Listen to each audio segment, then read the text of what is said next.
तो last class में हमने देखा था सिमल्टेनियस लीनियर डिफरेंशियल इक्वेशन, ठीक है। उसमें हमने ए पार्ट पढ़ चुके थे लास्ट क्लास में। आज हम लोगों को क्या करना है, बी पार्ट इसका पढ़ना है, ठीक है। तो बी पार्ट में देखिए अपने पास ये क्या रहेगा, सिमल्टेनियस इक्वेशन है, उसकी फॉर्म किस फॉर्म में होगी, ठीक है। देखिए अपने पास simultaneous form of the equation, ठीक है, या simultaneous equation of the form, ठीक है। ये भी लिख सकते हो simultaneous equation of the form. तो किस फॉर्म में होगी अपने पास, वो आपको याद रखना है। वो अपने पास आएगा dx upon p बराबर dy upon q और बराबर dz upon r, ठीक है। कैसे आती है इस अभी हम लोग देखेंगे, इस हिसाब से आती है, ठीक है। तो इसमें हम लोग क्या करेंगे, अपने पास जो सिमल्टेनियस इक्वेशन होती है, ठीक है, वो वन वेरिएबल के लिए यानी प्रथम चर के लिए जो सिमल्टेनियस इक्वेशन है उसके हम लोग यहाँ पर चर्चा करेंगे कि वो किस फॉर्म की होगी। मान लीजिए जैसे वो अपने पास इस फॉर्म की है, ठीक है, p1 dx प्लस तीन चरों के लिए बात करेंगे, q1 dy plus r1 dz बराबर क्या दिया हो, जैसे आपको 0 दिया हो, ठीक है। सेकंड इक्वेशन मान लेते हैं p2 dx प्लस क्या q2 dy प्लस क्या r2 dz बराबर क्या हो अपने पास 0। ये दो अपने पास क्या हो, तीन वेरिएबल में, ठीक है, तीन वेरिएबल में क्या अपने पास समीकरण है जो युगपत समीकरण भी कहलाती है, ठीक है। अब इनका जब सॉल्यूशन करोगे बच्चों, क्या करोगे आप लोग, सॉल्यूशन करोगे, ठीक है। तो आपको करना क्या होता है, इनका सॉल्यूशन किस हिसाब से होता है, dx dy और क्या लिखोगे dz, ठीक। ये क्या अपने पास p1 q1 और ये क्या r1 p2 q2 और ये क्या होता है अपने पास r2। इसका determinant should be equal to 0 कर दो, ठीक है। तो अपने पास ये चीज आ गई। तो यहां से dx अपॉन तो क्या आ जाएगा, dx अपॉन क्या आ जाएगा q1 r2 माइनस क्या आ जाएगा r1 q2 बराबर dy के लिए क्या करते हो, r1 p2 माइनस क्या p1 r2 बराबर क्या dz अपॉन ये क्या p1 q2 minus q1 p2, ठीक है। इसको मान लेते हैं जैसे dx अपॉन, इसको मान लो कैपिटल P बराबर ये क्या dy अपॉन कैपिटल Q बराबर क्या dz अपॉन कैपिटल R, ठीक है। इसको कैपिटल R कर दो, इसको कैपिटल Q कर दो, इसको कैपिटल P कर दो। तो ये अपने पास क्या simultaneous equation of the form है जो अपने पास इस फॉर्म की रहेगी, ठीक। तो ये चीज आप याद रखो, ठीक है। ये अपने पास इस फॉर्म में, इसको जो यूज किया इसने तो वो बोल रहा है कि simultaneous equation in different form, ठीक है। जो डिफरेंट फॉर्म ये है उससे ये अपने पास क्या हो जाएगा, प्राप्त हो जाएगा, ठीक है। तो इसके लिए लिख सकते हो सिमल्टेनियस इक्वेशन ऑफ कौन सा, ऑफ डिफरेंट फॉर्म, और इसकी सहायता से डिफरेंट जो फॉर्म है उसकी सहायता से हम लोग इसी फॉर्म को क्या कर लेंगे, गेन कर लेंगे, ठीक है। तो ये सब चीजें आप लोग याद रखोगे, ठीक। अब इसकी सहायता से अपने को जब इसका सॉल्यूशन फाइंड आउट करना होता है ना, तो अपने पास डिफरेंट टाइप के मेथड रहेंगे, ठीक है। तो अपने पास यहाँ जैसे सॉल्यूशन आप फाइंड आउट करो, पहले और दूसरे से इसको फर्स्ट कहेंगे, इसको सेकंड कहेंगे, दूसरे इसको थर्ड कहेंगे, ठीक है। तो फर्स्ट सेकंड और थर्ड में कोई दो दो के आप लोग पेयर ले लेना, ठीक है। जैसे इन दो से आप लोग जैसे dx अपॉन p बराबर dy अपॉन q लिया, ठीक है। तो वहां से इनकी सॉल्यूशन फाइंड आउट कर लेते तो एक सॉल्यूशन क्या आ जाएगा, फर्स्ट और सेकंड से मान लीजिए जैसे वो क्या आ गया u1 xyz बराबर क्या आ गया c1, और सेकंड आपको एक और फाइंड करना, चाहे वो इस इन दोनों से करो चाहे पहले और तीसरे से करो, ठीक है। सॉल्यूशन अपने पास देखो एक तो पहले और दूसरे से आ जाएगा, दूसरे और तीसरे से आ जाएगा, और पहले और तीसरे से आ जाएगा। तो आपको तीन सॉल्यूशन होंगे जिनमें से आपको कितने फाइंड आउट करने हैं, दो सॉल्यूशन फाइंड आउट करने हैं, ठीक है। ये जो दोनों सॉल्यूशन होते हैं क्या चीज है बच्चों, ये जो दोनों सॉल्यूशन है ये क्या एक कर्व को रिप्रेजेंट करते हैं, दोनों कर्व आपस में क्या करते हैं, इंटरसेक्ट करने वाले कर्व होते हैं, क्या होते हैं, इंटरसेक्ट करने वाले कर्व होते हैं, ठीक है। तो ये चीज रखने, लेकिन यहाँ पर ध्यान रखने योग्य चीज एक आपके पास कि दोनों जो सॉल्यूशन है वो हमेशा क्या होने चाहिए, आपके अलाइन होने चाहिए, किस फॉर्म के होने चाहिए, अलाइन होने चाहिए। तो ये चीज आप लोग ध्यान रखोगे, ठीक है। अब ये एक तरह से अगर इनका ज्योमेट्रिक मीनिंग देखो तो ज्योमेट्रिक मीनिंग क्या होती है, जिससे अपने पास कोई भी अगर डिफरेंशियल इक्वेशन होती है, ठीक है, तो उसके सबसे जो अपने पास डायरेक्शन कोसाइंस होते हैं वो क्या होते हैं, अपने पास dx dy और dz होते हैं, ठीक है। यहाँ पर अपने पास डायरेक्शन कोसाइंस क्या रहेंगे, pq और r रहेंगे, क्या रहेंगे, pq और r रहेंगे, जिनके सॉल्यूशन अपने पास क्रम से क्या आ जाएगा, u1 बराबर c1 और u2 बराबर c2, जहां u1 और u2 दोनों किसके फंक्शन ऑफ x y और z के हैं, ठीक है। तो ये जो दोनों कर्व आते हैं ये अपने पास क्या होते हैं, प्रतिच्छेदी कर्व होते हैं, ठीक है। यहाँ c1 और c2 की मान क्या है अपने पास, ये कांस्टेंट है, तो आप इनकी क्या लोगे, डिफरेंट मान लोगे। तो इनके जैसे जैसे आप डिफरेंट मान लोगे वैसे वैसे इनके सॉल्यूशन के आते रहेंगे, डिफरेंट सॉल्यूशन आते रहेंगे, ठीक है। तो वो सब चीजें आप लोग यहाँ से याद रखिए। अब बात रही कि इनके सॉल्यूशन फाइंड आउट करने के अपने पास मेथड क्या क्या है, तो उनके लिए हम लोग चर्चा करते हैं। ठीक है, देखिए अपने पास पहला मेथड देखेंगे, ये मिटा दे सर,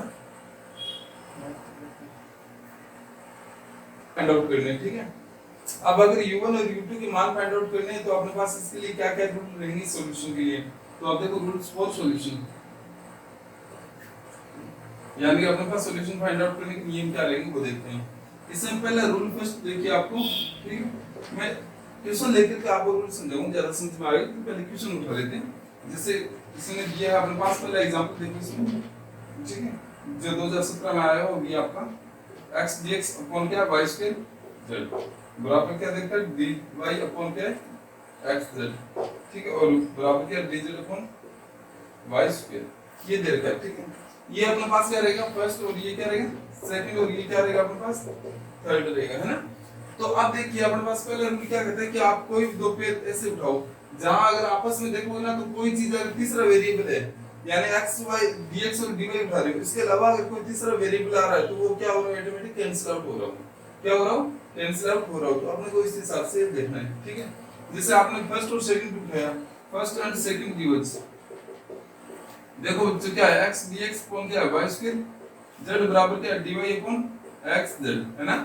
z से z क्या हो गया कैंसिल आउट, है ना। तो x इस साइड में भेज दो तो x स्क्वायर dx बराबर क्या है सेपरेशन ऑफ वेरिएबल, है ना, कि x को x की साइड में y को y की साइड में ले जाओ। तो आप यहां क्या आ जाएगा y स्क्वायर dy, आ गया कि नहीं आ गया। अब यहां ऑन इंटीग्रेटिंग जैसे आप लोग इंटीग्रेशन करोगे क्या आ जाएगा बच्चों बताओ मुझे, x क्यूब बराबर क्या आ जाएगा y क्यूब प्लस c1 कह देंगे इसको। ठीक है, यानी कि इसका x क्यूब बाई 3 आएगा, इसका y क्यूब बाई 3 आएगा, 3 और यहां c ले लेंगे तो 3c बराबर है c1 कह देंगे इसको। ठीक है, तो इजी फॉर्म में इसको सीधा x cube minus y cube बराबर क्या आ जाएगा c1। ठीक है, ये देखो वो आ गया अपने पास u1 x y और z बराबर क्या c1, यानी पहला सॉल्यूशन आ चुका है। सॉल्यूशन कितने फाइंड आउट करने अपने को दो, u1 और u2, यानी एक आ चुका है। अब दूसरा देखो अगर ये दोनों ले लेते हैं तो अपने पास x है वो कहीं से टर्मिनेट नहीं हो रहा है, कहीं से भी नहीं जा रहा ना, तो अपने पास फिर कौन सा ऑप्शन रहेगा पहला और तीसरा। तो इसमें देखो फर्स्ट एंड थर्ड गिवंस, ठीक है, इसमें क्या कहेगा x dx अपॉन क्या है y स्क्वायर z बराबर क्या दे रखा है dz upon y square, y square से y स्क्वायर क्या हो गया कैंसिल आउट, x dx बराबर देखो ये z इस साइड में आ जाएगा तो dz। ठीक है, अब क्या करोगे जैसे ऑन इंटीग्रेटिंग करो इसका, ऑन इंटीग्रेटिंग क्या आ जाएगा x स्क्वायर बाय 2 बराबर क्या आ जाएगा z स्क्वायर बाय 2 प्लस क्या कह देंगे c2, यानी x square minus z square बराबर क्या आ जाएगा c2। ठीक है, यहां तक कोई डाउट किसी को। ठीक है, अगर इसका सॉल्यूशन पूछ ले, ठीक है, कि इसका कंप्लीट सॉल्यूशन क्या है, तो इसका कंप्लीट सॉल्यूशन क्या आ जाएगा function of x2 - y3 x square minus z square बराबर क्या आ जाएगा 0। ठीक है, बाकी आपको यही तक सॉल्यूशन फाइंड आउट करना है, बस रख दो। ये चीजें आप अच्छे ढंग से कर लेना, क्योंकि ये चीजें ना जो अपना नेक्स्ट बुक होगी जान से का आउटलाइन है उसमें ये सारा काम होना है, टोटल यही काम है। ठीक है, तो अभी इसको सीख लो एक ढंग से, तो आपको आगे दिक्कत नहीं होगी। ठीक है, तो यहाँ तक पहले में पता चलेगा ना कि अपने पास जो अगर दो वेरिएबल जिससे dx और dy में ले रहे हैं तो अपने पास तीसरा वेरिएबल कैंसिल आउट होना चाहिए यहाँ से। अब रही बात रूल सेकंड की, देखो तो रूल सेकंड अपने पास क्या कहेगा, रूल सेकंड यही कह सकते हैं कि अपने पास अगर जैसे dx और dy ले रहे हैं, ठीक है, तो इनका एक का तो सॉल्यूशन हो जाएगा पहले का, लेकिन जो सेकंड जो सॉल्यूशन होता है ना उसमें क्या अपने पास जैसे dy और dz ले रहे हैं तो इसमें जैसे x की टर्म आएगी तो x की टर्म क्या करेंगे, जो फर्स्ट सॉल्यूशन फाइंड आउट की ना वहां से उसकी वैल्यू पुट कर देंगे। ठीक है, तो इस तरह से आपने क्या करना है वो सेकंड रूल अप्लाई करना है। देखिए किस हिसाब से किस नोट करते हैं इसका एक मोस्ट इंपोर्टेंट क्वेश्चन है जो आपके उसमें भी पूछा जाएगा आंसर का ऑफलाइन में, dx अपॉन 1 बराबर क्या है dy अपॉन 3 बराबर क्या है dz अपॉन अपने पास क्या दे रखा है इसमें 5z plus 10 of y minus क्या 3x, ये दे रखा है। ठीक है, ये मोस्ट इंपोर्टेंट क्वेश्चन है, ध्यान रखना। इसको फर्स्ट मानेंगे, इसको सेकंड और इसको थर्ड मानेंगे। ठीक है, अब देखिएगा बच्चों फर्स्ट एंड सेकंड की यूज सॉल्यूशन फाइंड आउट करना, dx अपॉन क्या 1 बराबर क्या dy अपॉन 3, इसका मतलब क्या आ गया dy बराबर क्या आ जाएगा ये क्या आ जाएगा 3 dx ऑन इंटीग्रेटिंग जैसे करो क्या आ जाएगा y बराबर प्लस c1 कह दें, कोई दिक्कत अब देखो यहाँ से आप कोई भी ले लो, जैसे ये और ये लेंगे तो भी x y z तीनों आ रहे हैं, जबकि अगर dx और dz लेते हैं तो y नहीं आना चाहिए, ठीक है। अगर ये दोनों लेकर सॉल्यूशन करते हैं तो dy और dz है तो फिर भी x टर्म आ रही है, ठीक है। तो यहाँ पर क्या करना होता है, जैसे इसको अगर आप लोग देखोगे ऑन इंटीग्रेटिंग जैसे किया तो y - 3x बराबर क्या आ गया, c1 y - 3x है या नहीं है इसमें, तो इसकी जगह क्या पुट करोगे, c1, ठीक है। अगर यहाँ से सीधा x दिया होता तो या सीधा y दिया होता तो y बराबर क्या था, ये पुट करते, ठीक है। इस तरह से इसको सॉल्यूशन करना होता है, ठीक है। यानी कि बस जो वेरिएबल ले रहे हो ना उसके अलावा अगर कोई तीसरा वेरिएबल है तो उसको यहाँ से एलिमिनेट करना पड़ेगा, ठीक है। उसका मान यहाँ से रखेंगे और वो वहाँ पर पुट कर देंगे, जैसे अभी y - 3x बराबर क्या रखेंगे हम लोग, c1, ठीक है। तो आप कोई ले लीजिए, चाहे फर्स्ट और थर्ड ले लीजिए, चाहे सेकंड और थर्ड ले लीजिएगा, इस फर्स्ट एंड थर्ड गिवन ये ले लेते हैं। तो dx कौन क्या आ गया 1 बराबर क्या आ गया dz कौन क्या आ गया 5z प्लस क्या आ गया 10 और क्या आ गया c1, है ना। ऑन इंटीग्रेटिंग बताओ मुझसे क्या आ जाएगा,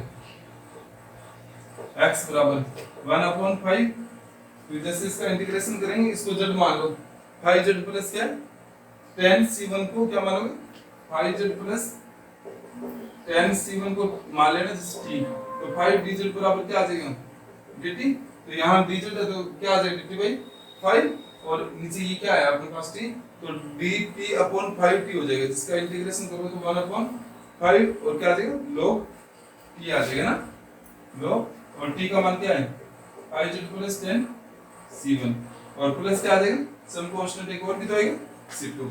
अब यहाँ c1 की जगह क्या वैल्यू पुट कर दो y - 3x, जैसे यहाँ पर y - 3x रखेंगे तो x बराबर जो भी आएगा वो क्या हो जाएगा इसका एक सॉल्यूशन हो जाएगा, ठीक है। इस 5 को इस साइड में भेज दो, इसको c2 प्लस कह लो, तो जैसे आप लोग इस साइड में भेजो ना तो क्या आ जाएगा 5x माइनस इसको इस साइड में ले आओ log 5z प्लस क्या आ जाएगा 10 c1 का मान बताओ क्या है y - 3x बराबर इस साइड में क्या रहेगा 5 c2 प्लस जिसको c2 नाम दे दो, तो बताओ c1 भी आ गया c2 भी आ गया, सॉल्यूशन कितने फाइंड आउट करने थे अपने को दो ही, तो इस हिसाब से आपको ये टोटल काम करना है। समझ में आ गया रूट फर्स्ट और सेकंड, यहां तक नोट कीजिए। इसमें एक क्वेश्चन और ले लेते हैं रूट सेकंड का, जैसे आपका एक्सरसाइज सेकंड की है ना उसका देखिए आप लोग, सेकंड का डी दे रखा यानी कि बुक में चेक कर लेना कौन सी बुक में, जैसे वो ये नोटपैड में, ठीक है, या फिर जेपीएस में अलग दिया हुआ है ये सब, तो इसमें चेक कर लेना आप लोग यार, ठीक है। dx कौन क्या दे रखा है 1, dy कौन क्या दे रखा है -2 और dz कौन दे रखा है इसने 3x² sin y प्लस क्या 2x ये दे रखा है। तो ये काफी इजी रहेगा आपके लिए, देखिए किस हिसाब से करोगे, ये -2 है, इसको फर्स्ट को इसको सेकंड को और इसको थर्ड को एक यहां से सीधे लिख रहा है फर्स्ट एंड सेकंड की वजह से क्या आ जाएगा dx अपॉन 1 बराबर dy अपॉन -2 इस साइड में आ जाए तो -2 dx बराबर क्या आ जाएगा dy, है ना। ऑन इंटीग्रेटिंग जैसे इंटीग्रेशन करो क्या आ जाएगा ऑन इंटीग्रेटिंग, जैसे आप लोगों ने इंटीग्रेशन किया तो इसका इंटीग्रेशन तो क्या आ जाएगा -2x बराबर क्या आ जाएगा y प्लस c1, ठीक है। इसको इस साइड में ले जाओ तो क्या आ जाएगा y plus 2x plus c1 है, c1 को इस साइड में ले माइनस का इसको c1 डैश कर दो तो माइनस का c1 डैश आ जाएगा, तो y प्लस क्या आ जाएगा 2x बराबर c1 कह दे इसको, कोई दिक्कत यहां तक, और यहां तक दिक्कत नहीं है तो आप आगे देखिए, आप इन दोनों से देखेंगे अब y प्लस 2x आ गया ना अपने पास, ठीक है, तो y प्लस 2x से क्या रख दोगे c1, ठीक है। फर्स्ट एंड थर्ड ले लो या सेकंड एंड थर्ड ले लो, ठीक है, कोई भी ले लो, क्योंकि जब फर्स्ट और थर्ड लेते तो यहाँ y आ गया तो y की जगह कुछ ना कुछ रखना होता है अपने को, ठीक है, तो y की टर्म नहीं आनी चाहिए इसमें, तो इस प्रकार की जो प्रॉब्लम सब हम सॉल्यूशन के लिए इस टाइप से करेंगे, ठीक है।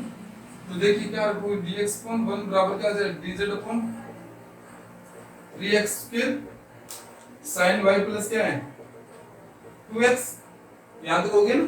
अब देखिए अपने पास dx अपॉन 1 बराबर क्या आ जाएगा dz अपॉन 3x² और इसकी जगह क्या आ जाएगा sin c1, सॉरी sin क्या आ जाएगा y प्लस 2z बराबर क्या है c1, ठीक है। यहां तक कोई दिक्कत किसी को, इसको इस साइड में ले आओ सेपरेशन ऑफ वेरिएबल से, तो 3x² sin c1 ये कांस्टेंट है इनटू dx बराबर क्या आ जाएगा dz, इसका ऑन इंटीग्रेटिंग जैसे करो क्या आ जाएगा बच्चों बताओ मुझे। 3 sin c1 तो कांस्टेंट है, x का क्या आ जाएगा इंटीग्रेशन x क्यूब बाई 3 बराबर क्या आ जाएगा z प्लस c2 कह दे। यहाँ से 3 से 3 चला जाएगा तो x क्यूब sin क्या आ गया c1 माइनस z बराबर क्या आ जाएगा c2। z को इस साइड में ले, यहाँ से देखिए बच्चों x क्यूब sin क्या है c1 का मान क्या है y plus 3x minus z बराबर क्या आ गया c2। ये सॉल्यूशन आ गया कि नहीं आ गया सेकंड बताओ। तो आपको इस हिसाब से सॉल्यूशन फाइंड आउट करने हैं, ठीक है। तो यहाँ पे कोई दिक्कत नहीं ना आपको। आप रूल थर्ड देखिए, इसमें लास्ट और फाइनल अपने पास जो रूल रहेगा वो देखते हैं। इसमें एक क्वेश्चन उठा लेते हैं जो आपके पूछा गया है, जैसे इसी सा क्वेश्चन उठाते हैं रूल थर्ड पे। जैसे आपके पास दिया a ऑफ dx अपॉन क्या देते हैं b माइनस c yz बराबर आपको दे रखा है इसने b ऑफ dy अपॉन दे रखा है c माइनस a इनटू क्या zx और c ऑफ dz अपॉन क्या आपके पास a माइनस b इनटू क्या xy ये दे रखा आपको। अब यहाँ से देखिएगा बच्चे अपने पास रूल थर्ड से आप कोई भी चीज आप लोग अप्लाई करके देखो ना, इसमें तो हो रहा है चलो कोई बात नहीं है। जैसे इसमें ये चीज लेके चलेंगे हम लोग फर्स्ट और सेकंड तो ये हो जाएगा, ठीक है। यानी फर्स्ट और सेकंड करेंगे तो फर्स्ट रूल अप्लाई हो जाएगा, ठीक है। फर्स्ट सेकंड और थर्ड बोलोगे ना इसको, तो रूल फर्स्ट क्या कहता है ये दोनों लेंगे तो z से z क्या हो जाएगा कैंसिल, x इस साइड में आ जाएगा y क्या हो जाएगा ऊपर चला जाएगा, तो वहां से हो पाएगा ये आराम से, ठीक है। लेकिन इसके अलावा भी कोई मेथड है रूल फर्स्ट के अलावा, तो वो चर्चा कर लेते हैं एक बार कि रूल फर्स्ट के अलावा अपने पास कोई और मेथड है क्या यहाँ पे। अब एक बात तो नीचे वाला देखो क्या है b ऑफ yz है ना, b ऑफ क्या yz है, यहाँ बाकी b ऑफ yz पे नहीं मिलेगा। तो फिर क्या किया जाए इसका, एक काम करते हैं इसको x से गुणा कर देते हैं, ऊपर नीचे क्या है एक नंबर x से गुणा कर देते हैं, जैसे ऊपर कर देंगे नीचे भी कर देंगे तो क्या आ जाएगा b minus c into x y z आगे ना। जहां पर इस प्रकार के फॉर्म मिले ना नीचे y z z x और x y, वहां पर एक चीज तो आपको ये ध्यान रखना है कि पहले को ऊपर नीचे x से, दूसरे ऊपर नीचे y से और तीसरे ऊपर नीचे किससे गुणा कर दो z से गुणा कर दो बस। तो देखो क्या आ जाएगा b ऑफ y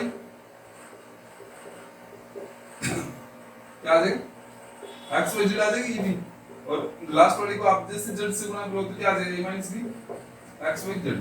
अब देख लीजिए आप इन तीनों को ऐड कर दीजिएगा ax dx कराइए, ठीक है। ऊपर ऊपर के ऐड होंगे ठीक है dy प्लस dz dz। आप ये मत ले लेना सर ऐड करने तो यहाँ से ले लेंगे, ऐसा कोई काम नहीं होगा, ठीक है ओके ठीक है।